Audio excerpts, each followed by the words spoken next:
Leganda bantii iddoo ilaalaa saalaa jedhamutti guyyaa kaleessaa fulbaana 11 bara 2021 humnoonni bilxiginnaa hidhatan gama daangaa Affaarii dhufuun lola horsiisee bultoota aanaa Fantaallee irratti bananiin lubbuun namoota 5 dabruun namoonni 8 madaanii jiraachuu jiraatan naannicha OMN himan. Humnoonni kunneen horsiisee bultoota ituu nagayaan horii isaanii tikfachaa jiran dagutti osoo isaan ofirraa quban qabaatiin dhufanii dhukaasa irratti banuudhaan lubbuu namoota galaafachuun garii ammoo madeessanii jiru. Naa'imaa Umar garasitti bilbiluun gabaasa guutuu qindeessitee jirti. Godina Shawaa Bahaa aanaa Fantaallee ganda bantii iddoo ilaala saalaa jedhamutti guyyaa kaleessaa fulbaana 11 bara 2021 humnoonni bilxiginnaa hidhatan gama daangaa Affaariin dhufuun lola horsiisee bultoota Oromoo ituu aanaa Fantaallee irratti bananiin lubbuun namoota 5 battalumatti akka dabartee fi namoonni 8 madaayanii jiraachuu jiraattonni aanichaa OMN itti himani. Lolli kun guyyaa kaleessaa sa'aatii 7 eegaluun hanga galgala sa'aatii 12tti itti fufee oolu jiraattonni himanii jiru. Humnoonni kunneen gama bahaanichaatiin horsiisee bultoota Oromoo ituu nagayaan horii isaanii tiifachaa jiran osoo isaan ofirraa quba hin qabaatiin dhufanii dhukaasa irratti banuudhaan lubbuu namoota galaafachuun garii ammoo madeessanii jiru. Haa ta'u malee uummanni Oromoo ituu lola kana ofirraa qolachuun gama hidhattoota bilxiginnaa daangaa Affaariin dhufan kanarraa lubbuun namoota akka dabree fi kanneen meeshaan irraa hiikames jiraachuu hima. Jiraataan naannichaa Oromiyaa Miidiyaa Neetwoork dubbise. Itti dabaluun humnoonni kunneen kaleessa galgala erga lolli dhaabbatee booda humna biraa dabalachuun lola guyyaa itti aanuuf qophaayaa kan jiranii fi magaalaa Awaash keessatti namoota nagaa gajaraa fi ablee qabatanii doorsisaa akka jiran Oromiyaa Miidiyaa Neetwoork odeeffatee jira. Godina Shawaa Bahaa aanaa Fantaallee ganda bantii iddoo ilaala saalaa jedhamutti lolli humna mootummaa Affaariin uummata keenya kan osoo loon isfiitifataa yerootti lola baniin isaanis irra dorkuudhaan wallooni namoota 5 yoo wareegaman lubbuudhaan namoonni 8 immoo madoo ta'anii. Namoonni guyyaa kaleessaa wareegaman tarreen maqaa isaanii Hamdaa Addoolaa Waaqoo, Wadaay Abdii Guutoo, Muhammad Sa'iid Abdii, Huseen Waariyoo Asabootii fi Alii Muhammad Saawooti. Sirni awwaalcha namoota kanneenii guyyaa har'aa raawwatamee jiraachuu fi namoonni madaayan kanneen miidhaan cimaan irra ga'e hospitaala Adaamaatti yaalamaa akka jiran kanneen hafan achuma aanaa Fantaalleetti yaalamaa jiraachuu himuun haalli keessa jiran akkaan yaaddessaa ta'uu himee jira. Jiraataan aanaa Fantaallee. Aanaa Fantaallee Awaajara irraa uummanni diinaa immoo uummata isaanii akka mootummaa ta'aniiti mootummaa isaanii hunda tahee uummata isaanii daka warar marqaa 3 fi hundarraa jechuudha nama isaanii waan jiru ol fe'aa jiran nutti jechuudha. Uummanni Oromoodha kan biyya keessa fi biyya alaa jiratanis akka uummata kanaaf dirmatan. Yeroo ammaa humnoonni ergama diinummaa qaban akkuma galgala edaa qophaayaa turan humna dabalataa makiinaadhaan gara aanichaatti fe'achaa jiru. Humnoonni kunneen akkuma kanaan duraa meeshaalee waraanaa gurguddaa mootummaan dabaalameen horsiisee bultoota aanichaa irratti duulaa jiru. Kanaaf uummanni Oromoo biyya keessaa fi alaa uummata Oromoo ituu fi karrayyuu humnoota kanneeniin yeroo garagaraatti miidhamaa jiran kanaaf dirmachuu qaban jechuun dhaamsa jiraattota aanichaati. Oromiyaa walloo aanota garaagaraa keessatti dhaafii doorsimnootaatii kaan hawaasa nagaa irratti raawwatamu cimeetti fufuu maddeen keenya garasii OMN bilbilaan dubbisee foomsan. Kana malees godinicha keessatti duulli namoota nagaa butanii dhabamsiisus cimeetti fuun hawaasa komachiisee. Fulbaana 10 bara 2021 aanaa Harxumaa Fursee magaalaa Cirrattii keessatti waraanni mootummaa maatii tokko keessa abbaa fi ilma mana jireenyaa isaanii keessaa butuun achi buutee isaanii dhabamsiisuun himamaa jira. Namni dhabamsiifame kun maqaan isaa Waayyulee jedhamuun kan beekamu yoo ta'u waggoota 9 darban abbaa dhiiraa yookaan abbaa gaar walloo ta'uun hojii araara buusuu hojjechaa kan ture ta'uudha keessa beektonni kan himan. Abbaa fi ilmi waraana mootummaatiin butaman kunneen hawaasa biratti namoota fudhatama qaban yeroo ta'an maqaa shanee wajjin hidhata qabdu jedhuutiin qawwee seeraan galmeeffatanii qabatan lama wajjin butamuun fudhataman jedha. Maddi keenya biroo odeessa kana nuuf laate.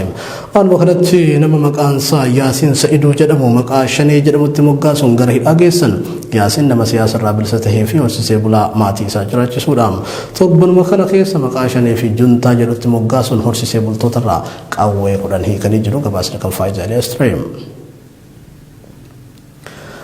Ameerikaan haleellaa Itoophiyaa kutaalee garaagaraa keessatti raawwatuun yaadda'uu ibsiteem. Ministeerri dhimma alaa Ameerikaa ibsa baaseen naannoo Amaaraa dabalatee kutaalee biyyattii garaagaraa keessatti sarbama mirga namoomaa fi cabiinsa seeraa idila addunyaa raawwatamaa jiruun yaadda'uu ibseem. Sarbamni mirga namoomaa Itoophiyaa keessatti raawwatamu qaama walabaa fi amanamaa ta'een qorannoon geggeeffamuu barbaachisa kan jette Ameerikaan mootummaa Itoophiyaa dabalatee qaamonni waraana keessatti hirmaatan qorannoo walabaatiif haala barbaachisuun akka biyyeessan gaafateem. Walitti bu'iinsa kaaba Itoophiyaa jiruuf tarkaanfii waraanaa furmaata akka hin taane fi furmaata waraa fiduuf waamicha dhaabbanni mootummoota gamtoomanii fi gamtaan Afrikaa kaayee akka fudhattu Ameerikaan ibsitee jirti. Yuunaayitid Isteetsi ibsicha kana kan jette waraanni furmaata ta'uu hin danda'u. Qaamonni waraanaa keessatti hirmaatan dhukaasa dhaabuun marii jalqabuu qabu jettee jirti. Gabaasni kan Siraaj sabaaf ture. Gamtaan Awurooppaa Tigraay keessatti gargaarsa namoomaa ariifachiisaa ta'een geejjiba qilleensarraan dhiyeessuu eegaleem. Waraana kaaba biyyattii keessatti deemaa tureen namoonni miiliyoonota lakkaa'aman gargaarsa namoomaa ariifachiisaaf kan saaxilaman yoo ta'u gargaarsa namoomaa gufachiisuu keessatti mootummaan bilxiginnaa himataa ture jira. Kan warraa ka'uun sirni mootummaa bilxiginnaa beela akka meeshaa waraanaatti fayyadamee jira jechuudhaan dhaabbata mootummoota gamtoomanii dabalatee gamtaan Awurooppaa fi dhaabbileen idil addunyaa hedduun himataa turanii jiru. Sababa gargaarsa namoomaa gufataa jiru kanaanis uummanni kuma dhibboota lakkaa'u beela hamaaf waan saaxilameef gargaarsa hatattamaa qilleensarraan dhiyeessuuf gamtaan Awurooppaa gaafatu isaa tibbana gabaafamaa tureera. Dhaabbata mootummoota gamtoomanitti fandiin yeroo ariifachiisaa daa'immanii UNICEF ammoo gargaarsa jalqabaa qilleensarraan Tigraay dhaqqabsiisuu gabaasee jira. Gargaarsi kun kan nyaataa, qorichaa fi dhiyeessiiwwan biroo kan of keessaa qabu yoo ta'u daa'immanii fi haawwan beelaaf miidhamaniif oola jedhame. Itoophiyaatti dameen UNICEF mootummaan bilxiginnaas ibsa karaa haja alaa baaseen gargaarsi namoomaa kan jalqabate kun qilleensarraan Maqalee gahuusaa mirkaneessee jira. Tigraay keessatti sababa beelatiin daa'imman 40 caalan beela hamaaf saaxilamanii qarqara du'arra jiru jechuun dhaabbileen idil addunyaa hedduun watwaataa turuun isaanii kan yaadatamudha. Humnoonni Tigraay haleellaa haaraa waraana mootummaa bilxiginnaa irratti taasisaniin magaalaa Soqotaa deebisanii qabachuu ibsan. Lola kaaba biyyattiitti babal'atee itti fufee jiruun magaalaa guddittii godinaa Waag Himaara Soqotaa dabalatee magaalota biroo hedduu deebisee to'achuusaa koomaandi poostiin waraana Tigraay ibsa baase kanaan beeksisee jira. Guutuu gabaasa kana Siraaj sabarraa dhageenya. Humnoonni Tigraay haleellaa haaraa waraana mootummaa bilxiginnaa irratti taasisaniin magaalaa Soqotaa deebisanii qabachuu isaanii ibsanii jiru. Lola kaaba Itoophiyaatti babal'atee itti fufee jiruun magaalaa guddittii godina Waag Miiraa Soqotaa dabalatee magaalota biroo hedduu deebisee to'achuu isaa koomaandi poostiin waraana Tigraay ibsa baaseen beeksisee jira. Ibsi koomaandi poostii waraana Tigraay kun waraanni mootummaa bilxiginnaa kallattii lixaa irraan gara kaaba wallootti bobba'e magaalota Marsaa fi Waldiyaa to'achuuf karoora qabatee ture jedhe. Haa ta'u malee humni ittisa Tigraay karoora mootummaa bilxiginnaa kana itti dhiyeenyaan hordofaa waan tureef haleellaa cimaa irratti raawwatee loltoota bilxiginnaa hedduu barbadeessuu fi garii ammoo faffaca'uu isaanii injifannoo waggaa haaraa jechuun TV Tigraay irratti labsee jira. Itti fufuudhaanis karoora diinaa kana guutumatti fashalsuun kisaaraa namaa fi qabeenyaa guddaa dhaqqabsiisnee jirra jedhe ibsi injifannoo Tigraay kun. Haleellaan qindaa'aa ta'e kallattii kibbaa fi kaaba Gondar irratti itti fufee jiraachuus ibsa godhee jira. Lola fulbaana 8 hanga 10 bara 2021 yookaan qaammee 3 hanga 5 bara 2013 taasifame kanaanis loltoota mootummaa bilxiginnaa 5,700 caalan hojiin ala taasisee jira jedhee ibse kun. Dabalataanis meeshaa waraanaa gurguddaa fi xixiqqaa akkasumas konkolaattonni waraanaa hedduun booji'amuu fi barbadeeffamus beeksisee jira. Kana malees humni addaa Amaaraa Birgeedii 4 jechuun Teediroos Minilik Maqdaalaa fi Gaafat jedhaman godina Gondar kibbaa fi Waag Miiraa keessatti haleellamuun barbadeeffamuu isaanii beeksisee jira. Bifuma wal fakkaatuun guyyoota muraasa dura lola guyyoota 10f walitti aansee geggeeffameen loltoota mootummaa bilxiginnaa fi humnoota Amaaraa 40,000 caalan barbadeessuu isaa koomaandi poostii waraana Tigraay ibsuun isaanii yaadatama. Gama sirna bilxiginnaatiinis loltoota mootummaa TPLF hedduu isaanii barbadeessuu isaanii Lieutenant General Baacaa Dabalee ibsuun isaas ni yaadatama.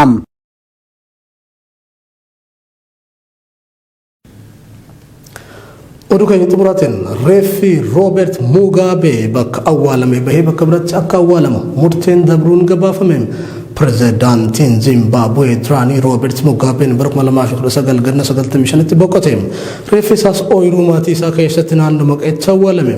Awwaalchi isaa hordofuun adeemsichi sirna aadaa keenya cabseera jechuun jaarsoleen biyyaa komatanii mana murtiitti himatanii turan. Himata kana hordofuun Mugaabeen bakka gootonni itti awwaalaman Naashinaal Akre jedhamutti lammaffaa awwaalamuuf jedha gabaasni Reuters baasee reeffa kana baasanii bakka biraatti akka awwaalamu murteessuuf wal dhibdee guddaan tureera. Maatiin gama isaaniitiin reeffi President Mugabe akka baafamee iddoo biraatti awwaalamu hin fedhan ture. Gabaasni Reuters aangoo reeffa Mugabe bakka awwaalamee baasan bakka gootonni awwaalaman National Akre keessatti awwaalu warra seeraan eeyyameef kenneera jedhan murtiin darbe. Maatiin Robert Mugabe murtoo kana jabeessanii mormanis manni murtichaa garuu hin fudhanne. Maatiin ol iyyannoo mana murtii olaanaatti fudhatu jedhamee eegama. Robert Mugabe yeroo biyyattiin birmadummaa ishee argatte bara 1980 jalqabee hanga bara 2017 aangorraa kaafametti bulchaa ture. Maatiin isaa immoo erga aangorraa kaafame mufatee waan tureef bakka awwaalcha goototaa biyyaalessaa National Akreetti awwaalamuu hin barbaadu ture jedhu maddi kan Reuters fi BBC ture. Egaa kabintoota fi daawwattoota Oromiyaa Miidiyaa Neetwoork doonii dirree har'aaf qabannee dhiyaanne kana fakkaata gama kiyyaan nagaatti qophiileen Oromiyaa Miidiyaa Neetwoorkitti fufu gama kaameraa fi gulaallisuuf sagaleetiin